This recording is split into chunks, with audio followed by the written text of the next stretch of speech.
respeto, la humildad, el apoyo a los equipos, la motivación y la honestidad, creo que son factores fundamentales para tener éxito. Mi cabeza hizo como un clic y quise dar un giro a mi vida. Y empecé como becario.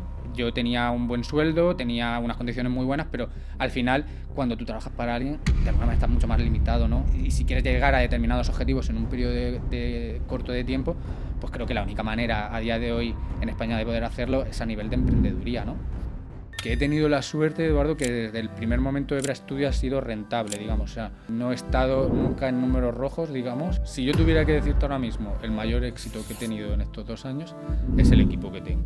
Yo siempre digo que cuando te equivocas reclutando a una persona, pierdes mucho tiempo. Y si reclutas a una persona que es mala persona, te hace perder dinero. Vamos a hacer una acción con el grupo que ha confiado en nosotros y creo que eso es súper importante.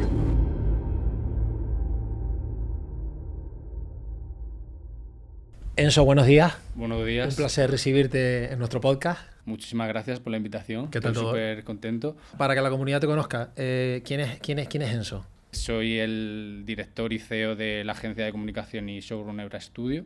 Y somos, digamos, para quien no esté muy familiarizado con el mundo de la comunicación, pues una pata externa más dentro de lo que sería el sector de la comunicación. Y lo que ayudamos es un poco a crear identidad de marca, posicionamiento, ¿no? A través de diferentes canales, ya sea prensa, televisión, Key Opinion Leaders, influencers. ¿Identidad de marca corporativa o está especializado en identidad de marca corporativa o personal? ¿O en ambas. Un híbrido. Un híbrido. Dependiendo de las necesidades de cada cliente, podemos adaptarnos, digamos, a lo que necesite, digamos, a la estrategia que esté llevando a cabo en ese momento.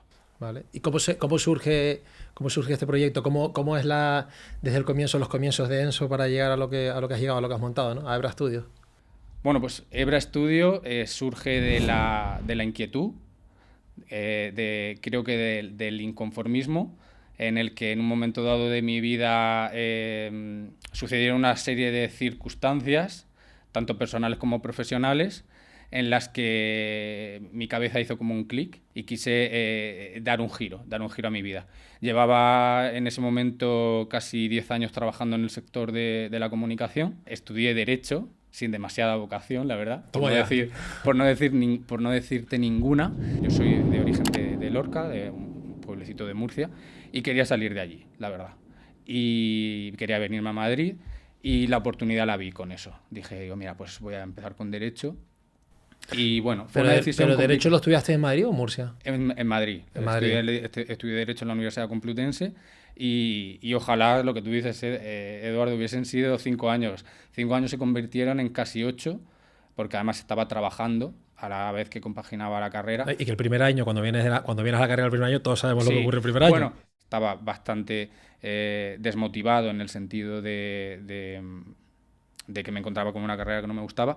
Conocí a Alberto Guerrero, que era el fundador de la agencia Finally Press. Yo ya en ese momento estaba trabajando, seguía haciendo colaboraciones, empecé a meterme en el tema de agencias de comunicación, pero él fue el que realmente primero me dio una oportunidad. Nos conocimos de una manera muy casual paseando a los perros.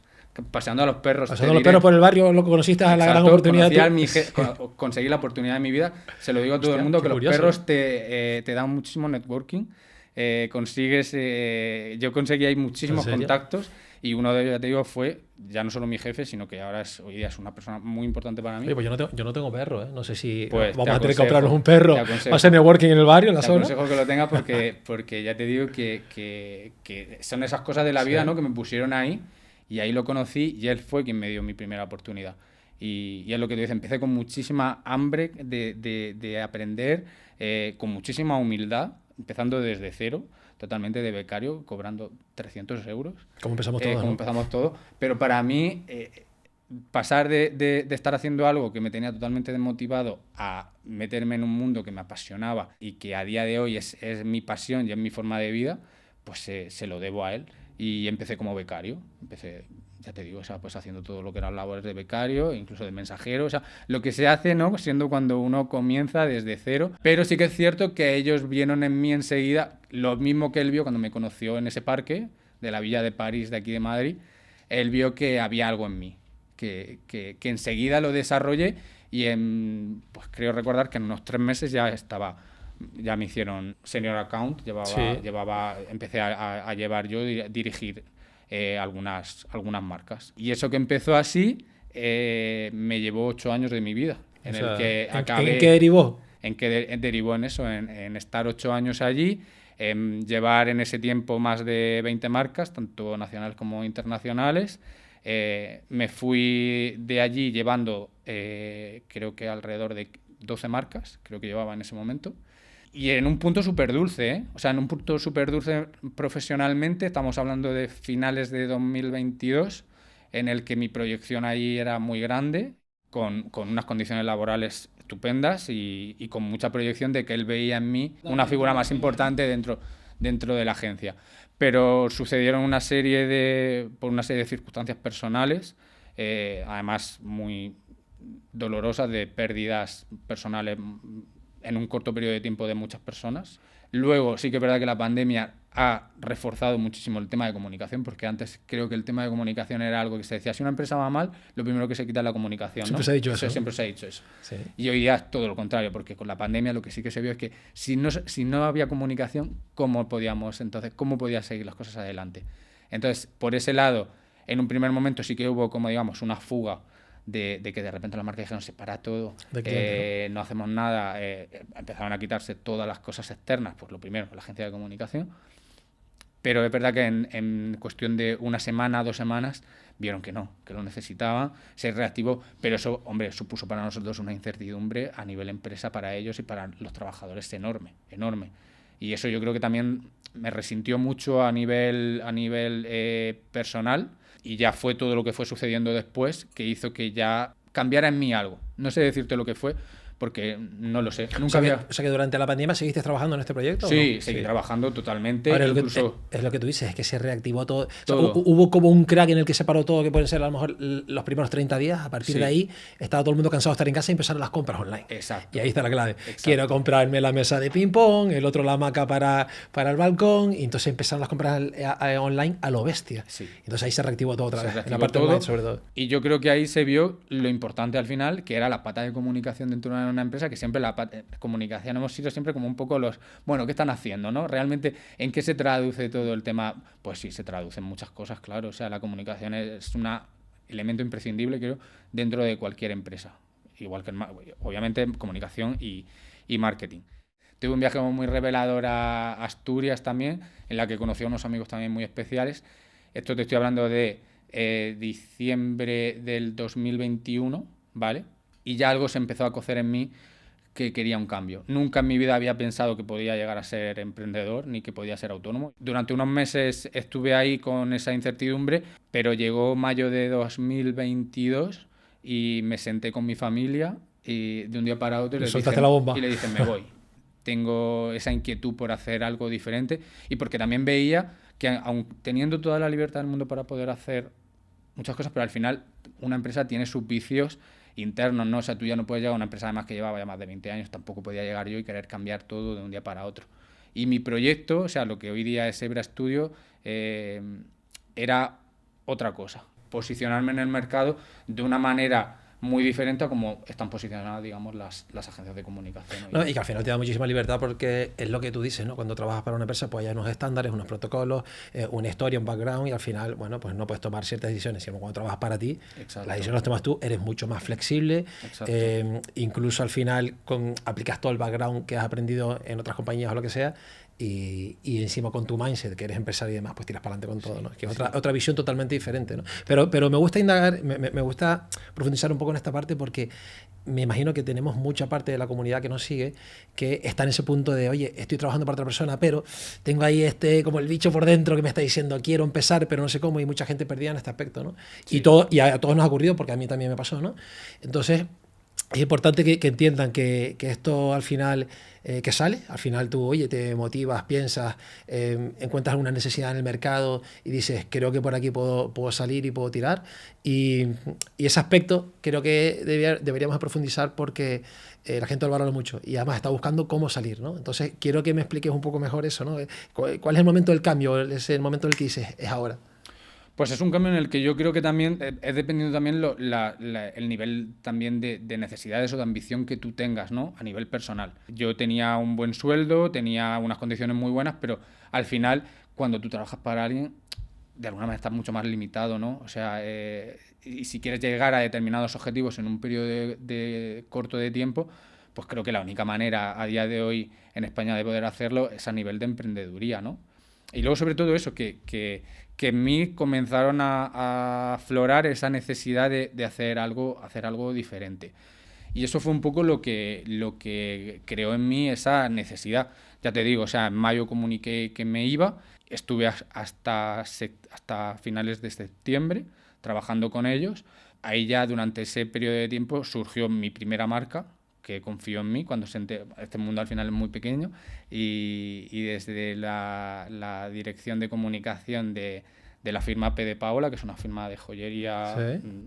Pues posiblemente ahora mismo una de las más importantes a nivel nacional también, con una emprendedora detrás que es Paola Sasplugas, que ha creado una marca increíble y con una proyección internacional que muy pocas, o sea, creo que es un orgullo nacional a día de hoy, y fue la primera que confió en mí. O sea, que yo ya partí... O sea, que no habías terminado y ya tenías algún cliente en cartera. Sí.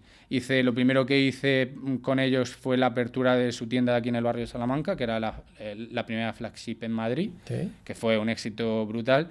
Y a partir de ahí Susana Balado, lo recordaré siempre, me dijo... Enzo, comienza una relación a largo plazo juntos.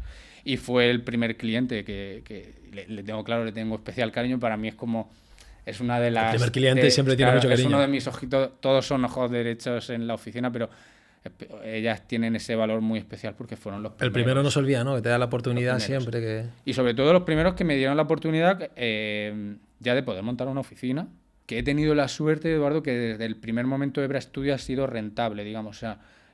no he estado nunca en números rojos, digamos, o sea, nunca he tenido pérdidas. O sea, desde el minuto 1 he podido ya vivir de mi negocio, cosa que creo que no todo el mundo lo puede. Qué bueno, pero me imagino que no fue rentable el primer año, ¿o sí? Porque la mayoría de los negocios, los 2 o 3 primeros años, yo siempre digo, o estás caminando por el desierto o buceando por el océano, pero... Pues te diré que por suerte, hemos hecho en febrero 2 años, desde el primer año hemos sido rentables. Pero ¿cómo se crea un negocio desde cero? Me imagino que monto la SL, creo un modelo de negocio, encuentro o detecto una necesidad, voy al dolor directo, me imagino que este más o menos es el camino y empiezo a tocar la puerta a través del cold calling de clientes o cómo hace. Lo primero que hice mi principal objetivo era encontrar oficina, porque necesitaba una oficina grande además.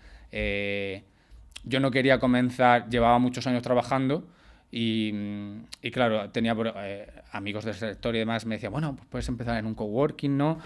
Trabajando, te coges una salita, y yo decía, a ver, digo, una persona que empieza con 20 y pocos años, está comenzando en el sector, se lanza y quiere hacerlo, por supuesto empieza en un coworking. Correcto. Pero yo al final ya venía con un bagaje muy grande, me conocía a todo el mundo dentro del sector, eran ya casi... Sí, estabas en otro momento, correcto. Claro, eran 10 años de trabajo y yo dije, no, o sea, digo, mira, la vida es para los valientes, tengo que empezar con toda la artillería, echar toda la carne en el asador, y eso fue lo que hice. O sea, tiré de ahorros personales, de todo lo que tenía en ese momento para montar una oficina acorde a lo que yo quería. Y si empezaste de esa manera, que tuviste que hacer esa inversión para esa gran oficina y demás, ¿no tuviste esa sensación que yo también la tuve en algún momento cuando haces ya no solo inversiones, la parte de dinero, dineraria, sino de invertir tu tiempo? O sea, estás invirtiendo todo tu tiempo y demás. Entonces llega un momento que dices, hostia, estoy invirtiendo todo mi tiempo, he metido toda esta pasta, el proyecto, estás empujando como una bestia, llega un momento que dices, es que no hay margen ya al error. Ya no puede haber error, tiene que haber éxito. Es como cuando un avión está despegando, que en cierto momento, cuando ya coge cierta velocidad, ya tiene que salir, ya no le da tiempo al frenar. Pues esto es parecido, y dice, hostia, ya es que tengo que salir, no hay margen al error. No había margen al error, desde luego. O sea, yo al final decía, digo, que si me... Hay opción al error, claro. Claro, si realmente me estrello, o sea, me estrello con todo. Pero, Eduardo, también lo que he aprendido en todo este tiempo y en ese momento de finales de 2022, cuando me fui, es a confiar mucho en la intuición. Creo que es una persona que tiene bastante intuición. He empezado a hacerle mucho más caso de lo que le hacía antes. Importante tener el foco, ¿no? Muy dirigido hacia dónde quieres ir, aunque tarde, aunque el proceso sea más largo, ¿no? pero lo estamos disfrutando y los clientes además que se han unido a nosotros y que están confiando, pues creo que eso también es un valor diferencial, ¿no?, con el resto de... Vale, ¿cómo es para que lo conozca la audiencia? ¿Cuál es tu core business? ¿Cuál es el core business de la agencia? El negocio principal de la agencia es el trabajar o colaborar con marcas, nosotros marcas de moda principalmente, pero también hemos abrimos el abanico a trabajar con marcas lifestyle, con belleza, por supuesto, porque ha sido uno, digamos, de mis expertise a lo largo de estos años. Y sobre todo también a implementar eso, la parte de lifestyle, que antes las agencias estaban como muy segmentadas en ese sentido. O sea, una agencia podías tener una agencia solamente nicho a nivel belleza, nicho a nivel moda, y luego diferenciarse de lifestyle. Y yo creo que también todo el tema de pandemia, todo el tema del mundo digitalizado ha hecho que eso también cambie mucho y que una marca de moda perfectamente pueda nutrirse, ¿no?, y pueda crear una sinergia perfectamente con una marca de belleza, con una marca de lifestyle, y poder obtener de ahí, ir a un público objetivo que a lo mejor no estabas consiguiendo solamente yendo a factor de moda. Por supuesto, también todo al final, a lo largo de los 10 años que estuve trabajando, mi perfil ha sido como muy versátil porque he tocado a marcas desde el mainstream, el lujo, ya te digo, belleza, lifestyle, hacíamos... Claro, porque eras el account manager de una agencia y tocabas muchos sectores, digo yo. Exacto, y luego también toda la parte 360 de ya no solo a nivel de comunicación, sino a producción de eventos, dirección creativa, el curated en un momento dado de una marca que necesita reposicionamiento, necesita un rebranding, ¿no?, cambiar la imagen, rejuvenecer, ir a otro público. Si yo tuviera que decirte ahora mismo el mayor éxito que he tenido en estos 2 años, es el equipo que tengo. Y el equipo que tengo ha sido además, he ido reclutando gente con la que fui trabajando a lo largo de estos años.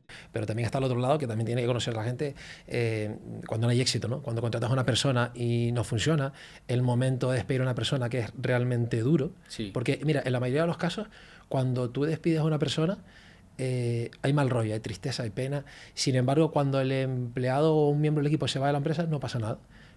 Incluso se hace pues una despedida, abrimos algo de comer, yo qué sé, sí, brindamos todos, nos tomamos un vino y todo bien, ¿no? Pero cuando es al revés, siempre hay un drama detrás, algún problema. Y si ya tiene cargas sociales, pues ya imagínate, ¿no? Sí, entonces, sí, eso es complicado. Y luego en la parte de reclutar, yo siempre digo que cuando te equivocas reclutando a una persona, pierdes mucho tiempo. Y si reclutas a una persona que es mala persona, te hace perder dinero. Totalmente. Y esto, y es así. Si haces buenos procesos de selección, pues intentas evitar este error, pero bueno, a todos se nos cuela alguno, sí, y es un drama, ¿eh? En los procesos de selección tú a veces, incluso por eso lo que hablábamos antes, hablamos de la intuición, ¿no? De que una persona en un primer momento te puede dar una sensación en una entrevista y dice, esta persona va a ser la leche, va a trabajar, va a ser la... Y luego es todo lo contrario, o sea, viene esa persona y dice, ¿quién era la persona con la que me entrevisté en ese momento? Y ahora no tiene nada que ver. Pero bueno, influyen muchas cosas. Yo creo que también hay mucha gente, no sé, en tu sector, en el nuestro, yo creo que es un sector que está de primera muy idealizado, ¿vale? La gente tiene una percepción de la moda que es totalmente errónea, o por lo menos... Totalmente errónea. Es como muy artificial todo. Muy artificial. Incluso los cánones de belleza, todo tiene que ser perfecto, que influencian mucho a la gente joven, y luego no puede haber imperfecciones, todo tiene que ser la talla perfecta, la piel perfecta, todo perfecto, sí. Y eso no existe, ¿no?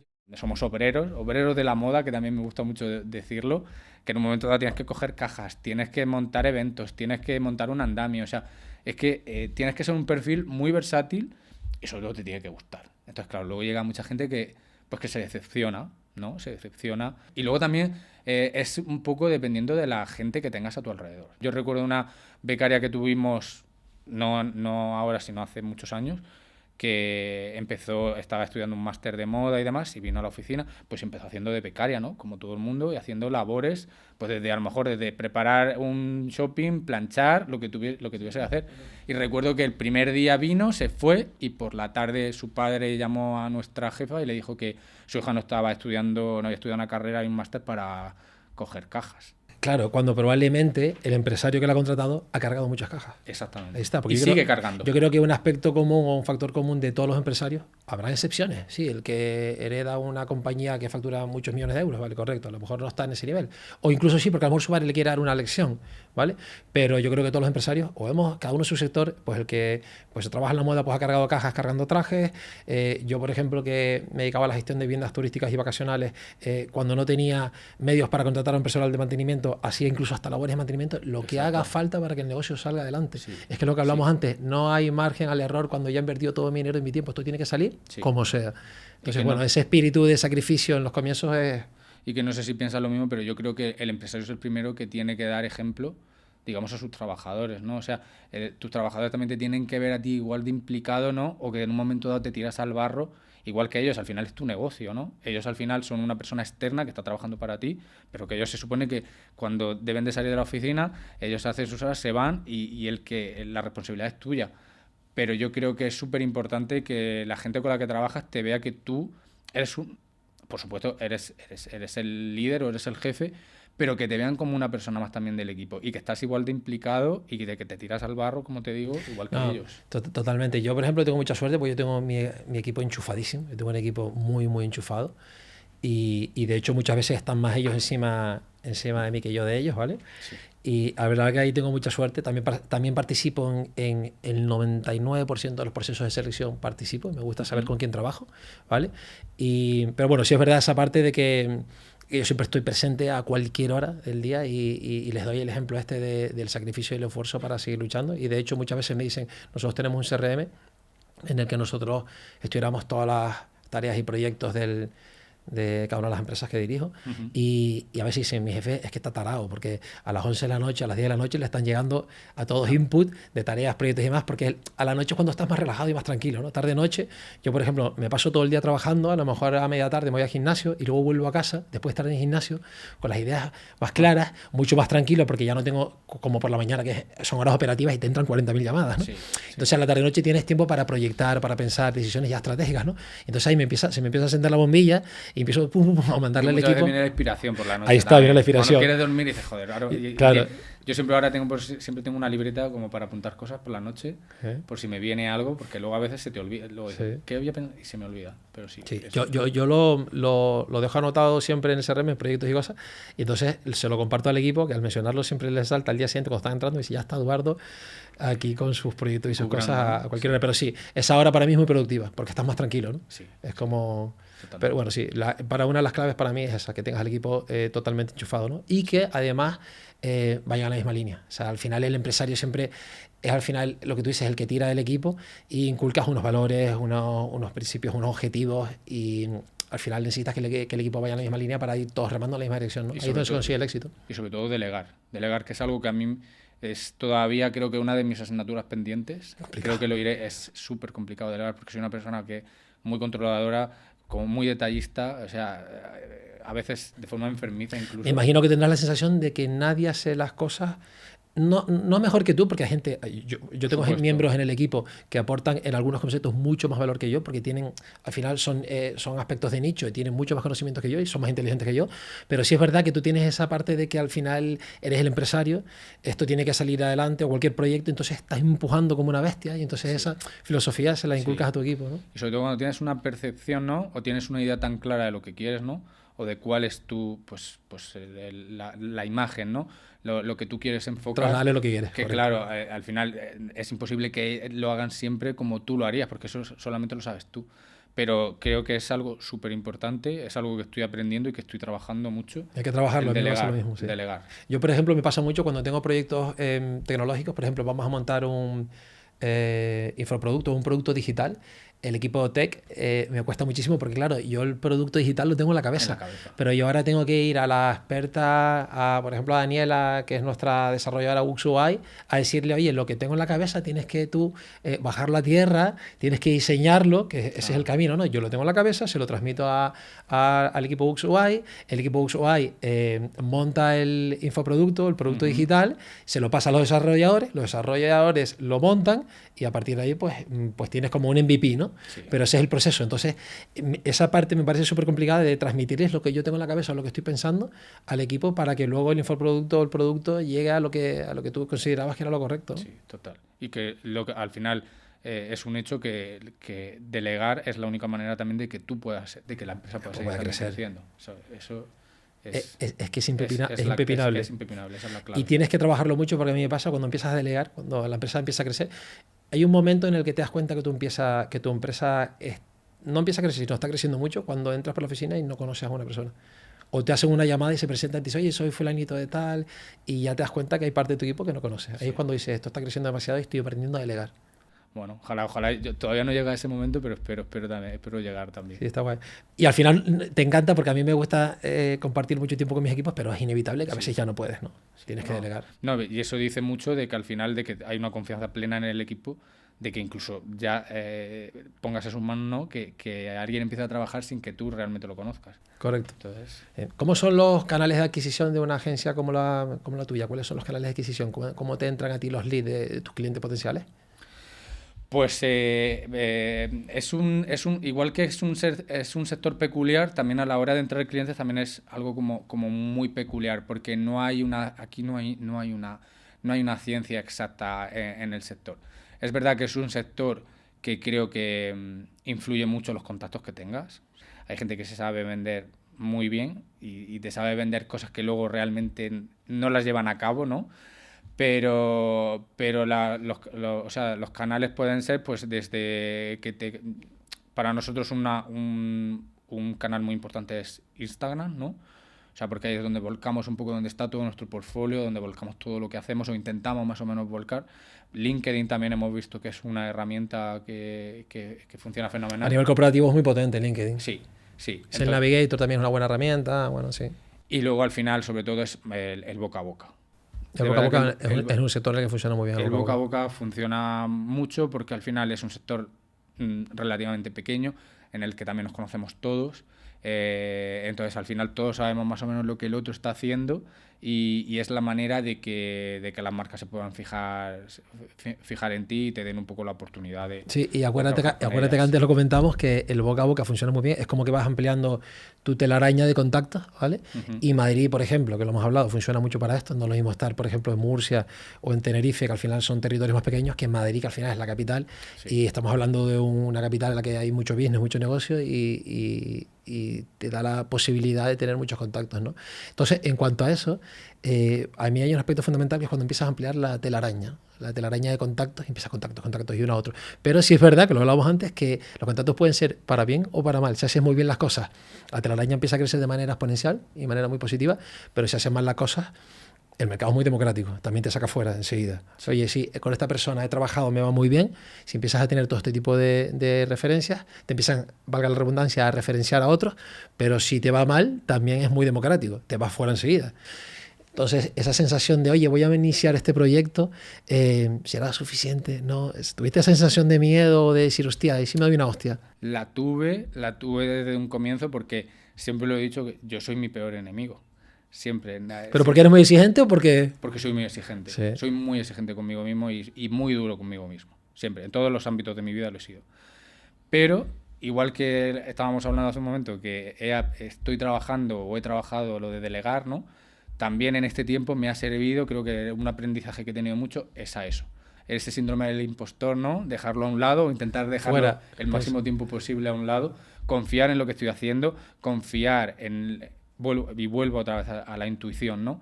A que lo que estoy haciendo está bien, que es el camino correcto, que todo tiene su proceso, que las prisas no son buenas para nada. Y claro que sí, o sea, el comienzo para mí tuve muchísimo vértigo, o sea, era como lanzarme, porque además ya no es que ya no era solamente a nivel de estabilidad laboral, era que tenía una hipoteca, unos préstamos, o sea, estaba aportando todo mi capital a un negocio que no sabía realmente, es un poco, ¿verdad? Cuando comienzas es como cuando miras desde un rascacielos, ¿no? Miras al vacío, ¿no? Es como dices, vale, me lanzo. Y se supone que hay un paracaídas, ¿no? Pero me lanzo y si luego pulso el paracaídas y no funciona, no sale, o sea, me estrello. Creo que ahora que es el vértigo. Sí, es el ahora, vértigo. ahora que lo dices, cuando montas una empresa tienes que ir tan fuerte, ¿sabes? Que ahora que dices el símil este del paracaídas, es como estar en un rascacielos y decir, ¿me tiro con el paracaídas o me lanzo? ¿Has visto estos que se lanzan con Red Bull, que llevan como unas alas y van a toda Exacto. hostia? Pues tú tienes que ser ese en el mundo de los negocios. Sí. O sea, no puede ser el de paracaídas, tienes que ir a ese nivel. Sí. Se lanzan, pero en vertical, y se hacen no sé cuántos metros en cuestión de segundos, pero es una pasada. Pues los empresarios yo creo que somos el piloto ese de Red Bull que se lanza como un kamikaze.